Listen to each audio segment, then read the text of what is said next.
Bismillahirrahmanirrahim. Assalamualaikum warahmatullahi wabarakatuh. Salam Kukar Pintar.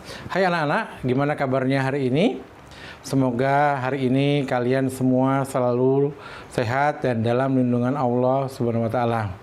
Berjumpa kembali dengan Bapak Israyanto, tim Guru Kukar Pintar mata pelajaran Ilmu Pengetahuan Alam.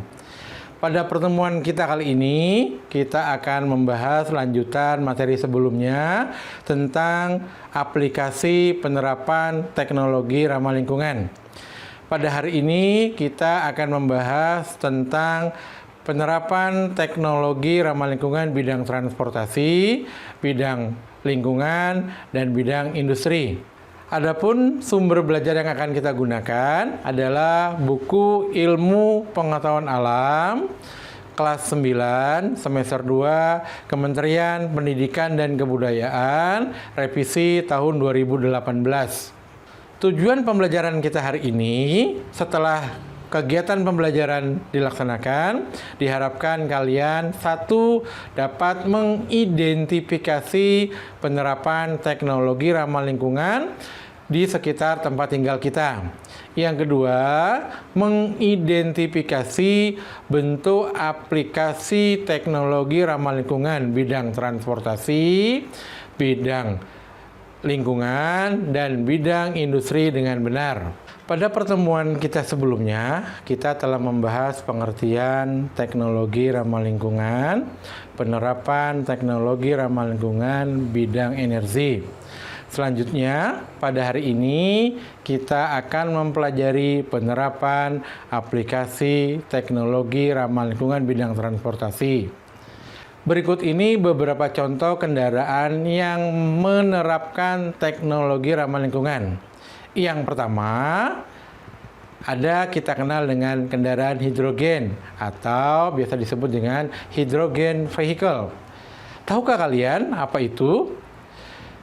Kendaraan hidrogen adalah kendaraan yang menggunakan hidrogen sebagai bahan penggerak mesinnya. Dalam kendaraan ini terpasang alat yang mampu mengubah energi kimia berupa hidrogen menjadi energi mekanik dengan menggerakkan motor listrik.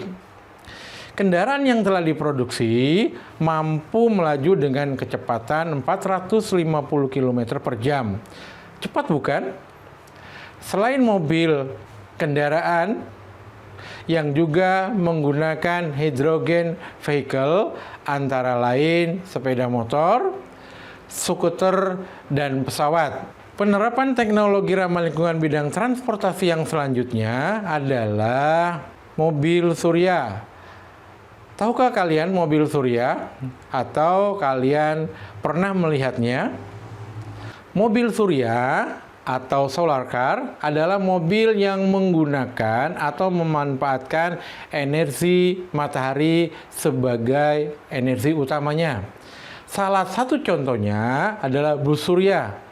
Bus ini menggunakan sinar matahari untuk memberikan energi pada alat-alat listrik yang digunakan sebagai penggerak mesinnya.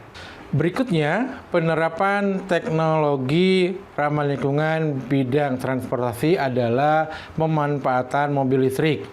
Pernahkah kalian melihat mobil listrik? Mobil listrik atau biasa kita sebut dengan electric car, mobil yang didorong oleh satu atau dua motor listrik, menggunakan energi listrik yang disimpan dalam baterai atau alat penyimpan energi. Mobil jenis ini di Indonesia sudah mulai dikembangkan sejak tahun 2013. Mobil yang telah dihasilkan mampu melaju dengan kecepatan 100 km per jam.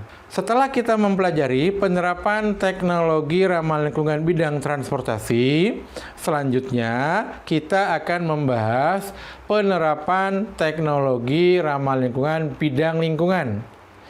Pernahkah kalian berpikir tentang penerapan teknologi ramah lingkungan bidang lingkungan? Penerapan teknologi ini akan memberi manfaat terhadap pelestarian lingkungan, pencegahan banjir, dan memperbaiki wilayah yang tercemar.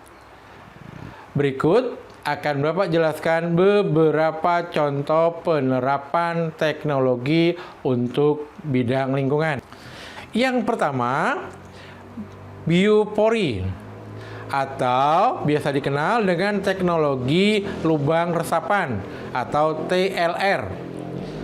Merupakan teknik untuk membuat wilayah resapan air hujan yang dilakukan dengan menyediakan wilayah yang dibuat berlubang-lubang kecil atau berpori yang nantinya akan menyerap air dan selanjutnya akan disalurkan ke bak-bak penampungan. Biopori sangat bermanfaat bagi pelestarian lingkungan, mencegah banjir, menjaga ketersediaan air, menjaga kesuburan tanah, juga mencegah penyakit oleh adanya genangan air seperti demam berdarah dan penyakit malaria. Penerapan teknologi ramah lingkungan bidang lingkungan selanjutnya adalah fitoremediasi. Masih ingatkah kalian dengan istilah bioremediasi? Fitoremediasi merupakan salah satu bentuk dari bioremediasi. Fitoremediasi merupakan penggunaan tumbuhan untuk menghilangkan atau memindahkan, menstabilkan, atau menghancurkan bahan pencemar, baik senyawa organik atau non-organik.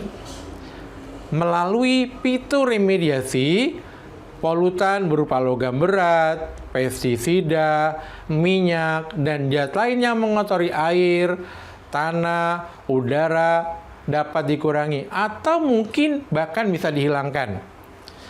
Keunggulan penggunaan fitoremediasi adalah satu, ramah lingkungan, murah, mudah, aman, tanah menjadi subur, bahkan dapat meningkatkan kualitas lingkungan menjadi lebih baik.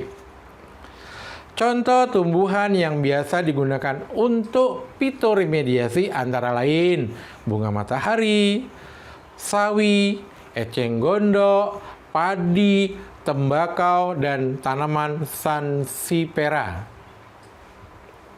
Selanjutnya, penerapan teknologi ramah lingkungan bidang lingkungan adalah penggunaan toilet pengompos. Tahukah kalian toilet pengompos? Toilet pengompos atau biasa disebut dengan composting toilet merupakan toilet kering yang menggunakan proses aerob untuk menghancurkan atau mendekomposisi feses yang dihasilkan. Pada toilet ini biasanya ditambah campuran seperti serbuk gergaji, sabut kelapa, atau lumut yang berfungsi untuk membantu proses aerob, menyerap air, dan mengurangi bau.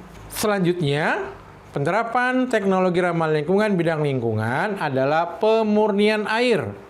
Pernahkah kalian melakukan proses pemurnian air secara sederhana di rumah? Bahan apa saja yang kalian gunakan? Pemurnian air atau biasa disebut dengan water purification adalah proses menghilangkan zat-zat kimia, kontaminan biologis, partikel-partikel padat, dan gas-gas dari air yang terkontaminasi atau tercemar. Tujuan dari proses ini adalah untuk menghasilkan air yang dapat digunakan untuk keperluan-keperluan tertentu. Secara umum, proses pemurnian air dapat dilakukan dengan cara fisika, dengan cara biologis, dan dengan cara kimia. Secara fisika, proses pemurnian air dapat dilakukan melalui tahapan-tahapan. 1. Filtrasi atau penyarikan. 2. Sedimentasi atau pengendapan. Yang ketiga, dapat dilakukan dengan proses distilasi atau penyulingan. Secara kimia, proses pemurnian air dapat dilakukan dengan cara 1. Pemberian klorin, 2. Penyinaran dengan menggunakan sinar ultraviolet, yang ketiga pemberian karbon aktif. Hal ini dilakukan dengan tujuan untuk membunuh kuman yang terdapat di dalam air. Secara biologis, proses pemurnian air dapat dilakukan dengan memanfaatkan beberapa mikroorganisme yang dapat memisahkan dan menguraikan bahan kontaminan sebagai biokatalisator. Proses pemurnian air dapat dilakukan dengan dua teknik. Yang pertama, yang biasa kita lakukan dengan teknik pemurnian air secara sederhana. Yang kedua, teknologi osmotik balik. Setelah kita mempelajari dan memahami penerapan teknologi ramah lingkungan bidang transportasi dan lingkungan, maka selanjutnya kita akan membahas tentang penerapan teknologi ramah lingkungan bidang industri. Salah satu contoh penerapan teknologi ramah lingkungan bidang industri adalah teknologi biopulping. Apakah kalian tahu apa itu biopulping? Biopulping adalah teknologi ramah lingkungan dengan memanfaatkan proses pelapukan yang dilakukan secara alamiah oleh beberapa mikroorganisme. Sehingga sampah dari pohon-pohon yang telah mati dapat kembali diserap oleh alam. Contoh mikroorganisme yang biasa digunakan dalam proses biopulping adalah kelompok jamur. Misalnya Plebia subserialis dan Seriporiopsis supermispora. Anak-anak, hari ini kita sudah belajar tentang penerapan teknologi ramah lingkungan bidang transportasi, bidang lingkungan, bidang industri. Semoga apa yang Bapak sampaikan dapat kalian pahami dengan baik. Selanjutnya, untuk memantapkan pemahaman kalian, silakan Anda buat mind mapping untuk materi yang kita pelajari. Untuk pertemuan selanjutnya, silakan pelajari submateri perilaku hemat energi dalam keseharian dan teknologi ramah lingkungan. Pesan Bapak, tetap semangat belajar, jadilah yang terbaik, jangan lupa selalu berdoa. Demikian pertemuan kita hari ini, terima kasih, jangan lupa like, share, dan subscribe channel portal Kukar Pintar Dinas Pendidikan dan Kebudayaan Kabupaten Kutai Kartanegara. Assalamualaikum warahmatullahi wabarakatuh. Salam Kukar Pintar.